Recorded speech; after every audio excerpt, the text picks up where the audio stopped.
Persaingan ketat grup C memaksa timnas Indonesia nggak boleh buang-buang poin.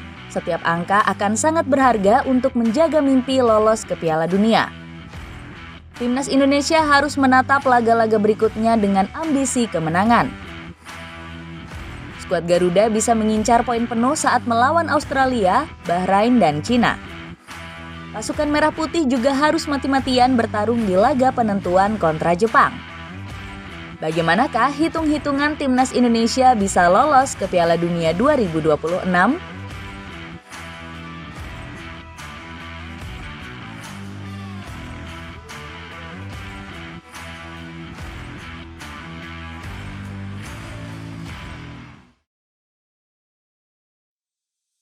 Harapan baru setelah melawan Arab Saudi.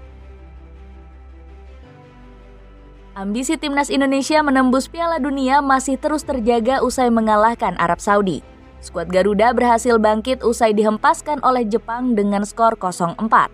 Kembalinya daya juang pasukan Merah Putih nggak lepas dari motivasi Erick Thohir.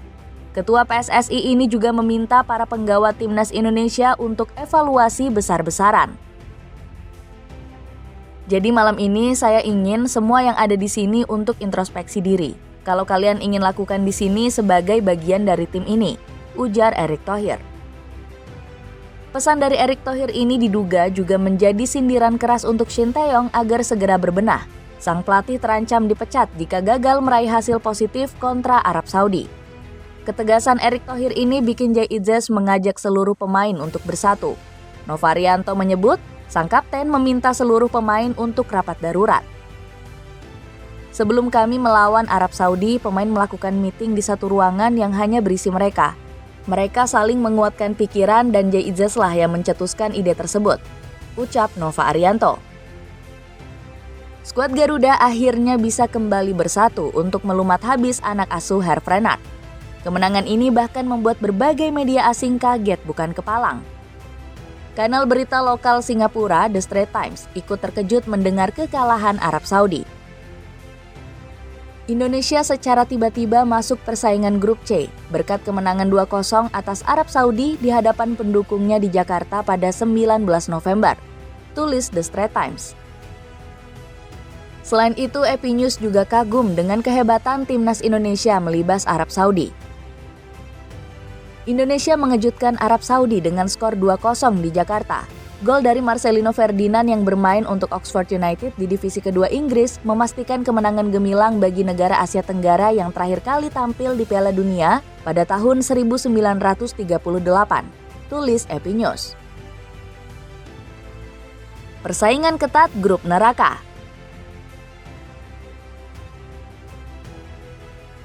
Hasil mengejutkan timnas Indonesia semakin memanaskan persaingan di grup C.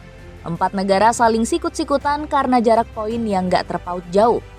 Timnas Indonesia, Arab Saudi, Cina, dan Bahrain sama-sama mengantongi 6 angka. Media Footy Rankings langsung memprediksi hitung-hitungan klasemen akhir grup C. Sayangnya, timnas Indonesia dipandang remeh punya peluang yang paling kecil. Footy Rankings menebak, skuad Garuda hanya memiliki kesempatan 3% untuk bersaing merebut peringkat 2. Bahkan pasukan Merah Putih dianggap lebih berpeluang finish di posisi dasar klasemen.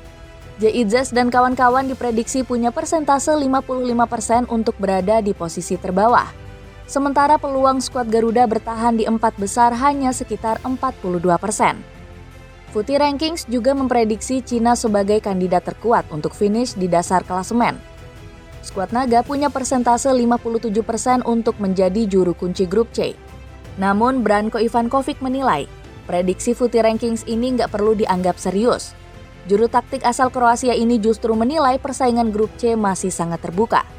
Persaingan di antara tim-tim di grup ini sangat ketat dan tidak mudah untuk memprediksi setiap pertandingan, sehingga peringkat akhir baru akan diketahui di saat-saat terakhir, ujar Ivankovic. Komentar pelatih Cina ini bikin Erick Thohir kembali memasang ambisi besar. Masih ada 4 laga tersisa. Bisa nggak kita menambah 6 poin di 4 game ke depan? Tuntut Erick Thohir. Harus curi poin dari markas Australia. Timnas Indonesia bakal menghadapi banyak partai hidup mati di tahun 2025 mendatang. Salah satunya melakoni laga tandang berat ke markas Australia. Partai ketujuh ini sangat krusial untuk perjuangan pasukan Merah Putih di papan klasemen. Pasalnya skuad Garuda dan skuad Socceroos hanya berjarak 1 poin di grup C. Jika bisa meraih hasil positif, Timnas Indonesia bakal unggul head-to-head atas Australia. Kabar baiknya, performa pasukan negeri Kangguru sedang angin-anginan. Lantaran Australia hampir saja tumbang saat bertandang ke markas Bahrain di laga ke-6. Pasukan negeri Kangguru hanya meraih 1 poin usai ditahan dengan skor 2-2. Hasil imbang ini bikin Tony Popovic menuntut anak asuhnya segera bangkit di sisa laga ronde ketiga. Kami berada di posisi kedua, unggul 1 poin dari Indonesia dan Bahrain. Dan kami harus memastikan bahwa Maret adalah waktu yang sangat baik bagi kami untuk melesat. Timnas Indonesia harus mewaspadai ambisi besar dari pelatih 51 tahun ini. Pasalnya, skuad Socceroos sudah kembali diperkuat striker tajam dengan finishing mematikan yakni Kusini Yengi. Pemain 25 tahun ini sudah mengemas 6 gol untuk skuad Socceroos sejak babak kualifikasi. Saat melawan Bahrain, Yengi sudah 2 kali menjebol gawang tuan rumah. Pemain 25 tahun ini sudah mengemas 6 gol untuk skuad Socceroos sejak babak kualifikasi. Saat melawan Bahrain, Yengi sukses 2 kali menjebol gawang tuan rumah. Bahkan, publik negeri Mutiara Teluk dibuat kecewa berat usai sang striker mencetak gol dramatis. Yengi membuyarkan kemenangan Bahrain berkat sontekan golnya di injury time. Kehebatan striker Portsmouth ini bahkan sampai menuai pujian dari The Guardian. Kusini Yengi seharusnya bisa mencetak 4 gol saat lawan Bahrain, tetapi akhirnya dia cuma mencetak 2 gol sangat penting. Tulis The Guardian. Meski begitu, Shin Tae-yong diprediksi nggak bakal gentar untuk mengincar kemenangan. Coach Shin akan menuntut anak asuhnya meraih poin penuh di markas Australia. Namun skuad Garuda bakal kehilangan Justin Hapner dan Ragnar Oratmangun akibat akumulasi kartu. Aku rekomendasiin jersey Erspo Timnas Away. Lihat reviewnya dan check out di bawah ini ya. Ambil semua poin lawan Bahrain dan Cina. Misi kemenangan Timnas Indonesia harus terus dilanjutkan saat menjamu Bahrain. Semangat skuad Garuda dipastikan semakin membara karena diselimuti ambisi balas dendam. Pasukan Shin Tae-yong masih memendam sakit hati usai dicurangi Bahrain di pertemuan pertama. Gelora Bung Karno diprediksi akan meneror habis-habisan skuad asuhan Dragan Talajic. Bahrain diprediksi nggak bisa memakai kekuatan terbaiknya yakni bantuan wasit. Pasalnya, pasukan merah sudah mulai jarang diuntungkan oleh sang pengadil lapangan. Saat melawan Cina, wasit dengan tegas menolak untuk membantu Bahrain. Mohamed Marhun bahkan dianggap melakukan diving saat pura-pura jatuh di kotak penalti skuad naga. Wasit juga menggagalkan gol menit akhir Ali Haram lewat VAR karena terlebih dulu offside.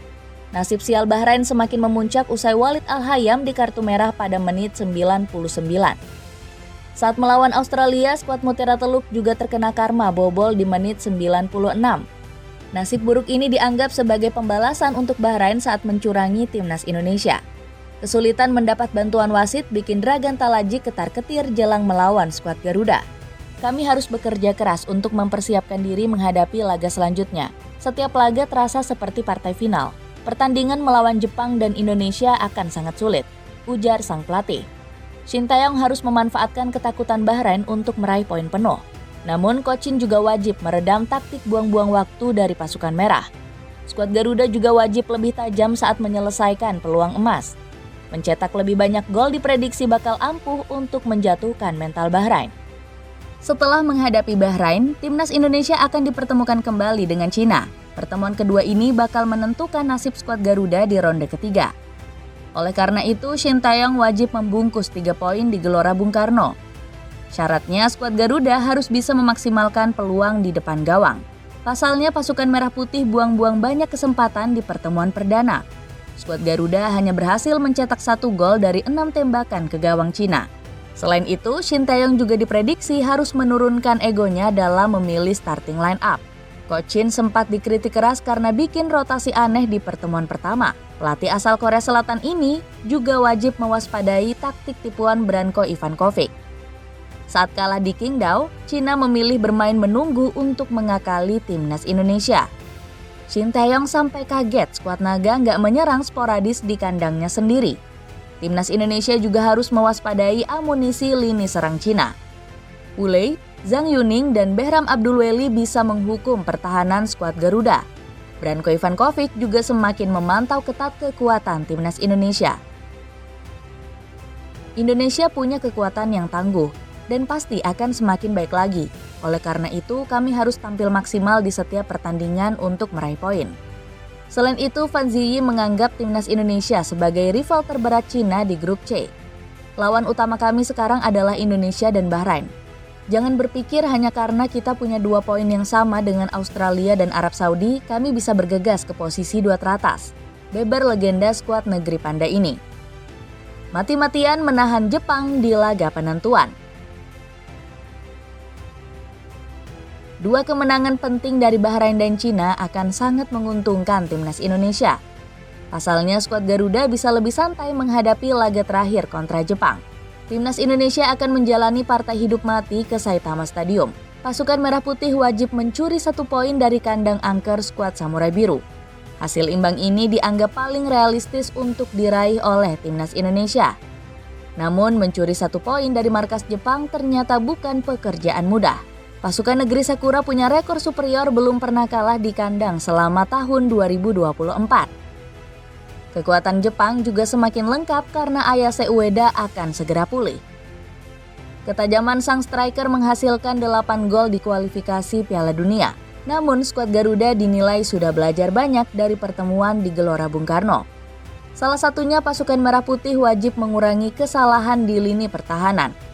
Pasalnya, Jepang punya insting mematikan dalam memanfaatkan peluang sekecil apapun. Rizky Ridho menyesal gagal mengantisipasi umpan tajam Kaoru Mitoma. Pasalnya, operan pemain Brighton ini berhasil dituntaskan Takumi Minamino menjadi gol indah. Tentunya dengan kekalahan hari ini kami harus belajar lagi. Banyak yang harus kami evaluasi, yang terpenting kami tidak menyerah di sini, ungkap Ridho. Di sisi lain, Jay Itzes mendesak rekan setimnya untuk berkaca pada kesalahan masing-masing.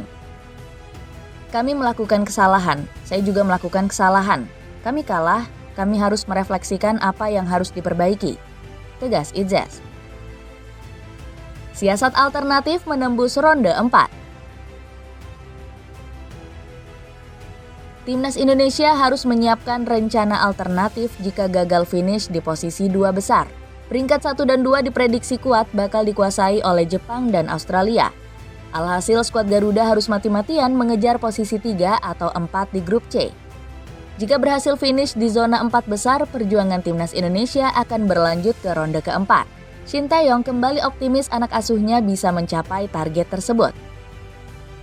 Usai menang melawan Arab Saudi, saya yakin kita bisa mewujudkan target timnas Indonesia untuk finish di posisi 3 atau 4, ucap Coach Shin. Di ronde keempat, skuad Garuda akan menghadapi peringkat 3 dan 4 dari grup A dan B. Dilihat dari klasemen sementara, timnas Indonesia diprediksi akan dikepung kekuatan Timur Tengah. Dari klasemen grup A, ada Uni Emirat Arab yang sedang menguasai peringkat ketiga. Sementara Qatar di luar dugaan justru terlempar ke posisi 4 klasemen sementara. Beralih ke grup B, Yordania masih terus menjaga harapan untuk lolos ke ronde keempat. Oman juga masih berpeluang karena sedang menduduki peringkat 4 grup B. Jika dikepung banyak negara Timur Tengah, skuad Garuda harus ekstra waspada. Pasalnya mereka sering mendapat keuntungan tambahan dari wasit. Kontroversi wasit dari Timur Tengah sudah pernah diperingatkan oleh Justinus Laksana. AFC ini nggak jelas, banyak kontroversi seperti KKN di dalamnya. Setiap kali kita melawan negara Arab menggunakan wasit mereka, kita pasti 95% dicurangi, ucap Coach Justin. Meski menghadapi lawan yang kuat, timnas Indonesia akan mendapat amunisi baru. Pasalnya, skuad Garuda akan kedatangan sejumlah pemain keturunan anyar. Ole Romeni diprediksi akan segera pulang untuk membanggakan Ibu Pertiwi. Penyerang FC Utrecht ini sudah masuk dalam proses naturalisasi oleh PSSI. Bahkan Romeni sudah berjanji akan membuat lini serang skuad Garuda semakin ditakuti. Saya sangat yakin bisa bikin perubahan buat tim Indonesia. Tinggal bagaimana komposisi tim semua bisa berjalan dengan baik, janji sang pemain kepada Erick Thohir. Selain memperkuat lini serang, PSSI juga disebut akan menambah kekuatan di sektor gelandang. Pasalnya Tom Haye butuh tandem gelandang bertahan untuk melindungi lini tengah. Jero Ridwold disebut bisa menjadi pemain yang akan dinaturalisasi bersama Romeni. Ex Crystal Palace ini memang terkenal sebagai gelandang bertahan yang kuat. Saat Haye fokus mengatur serangan, Riedewald bakal melindungi lini tengah. Sang pemain diprediksi akan segera dihubungi PSSI setelah sembuh dari cedera. Kabarnya gelandang Royal Antwerp ini sudah kembali berlatih bersama klubnya. Selain Jairo, Milian Gimenez juga bisa menjadi sosok yang tepat untuk melengkapi lini tengah. Pemain keturunan Madiun ini punya kemampuan serba bisa yang dibutuhkan Shin Taeyong. Milian punya atribut permainan yang bisa diandalkan untuk menjaga pertahanan. Buktinya, pemain 21 tahun ini juga mencatat persentase tackle 68,2% per 90 menit. Oleh karena itu, dirinya juga bisa diplot sebagai bek tengah maupun bek kiri. Milian juga semakin bersinar di laga Denmark, usai bermain sebanyak 13 kali bersama Albert Beka. Ex-jebolan Akademi PSV Eindhoven ini juga sudah menyumbangkan 1 assist. Aku rekomendasiin kaos hitam polos yang bahannya adem banget. Lihat reviewnya dan check out di bawah ini ya. Dengan bermodalkan kemenangan kontra Arab Saudi, apakah timnas Indonesia masih berpeluang lolos ke Piala Dunia?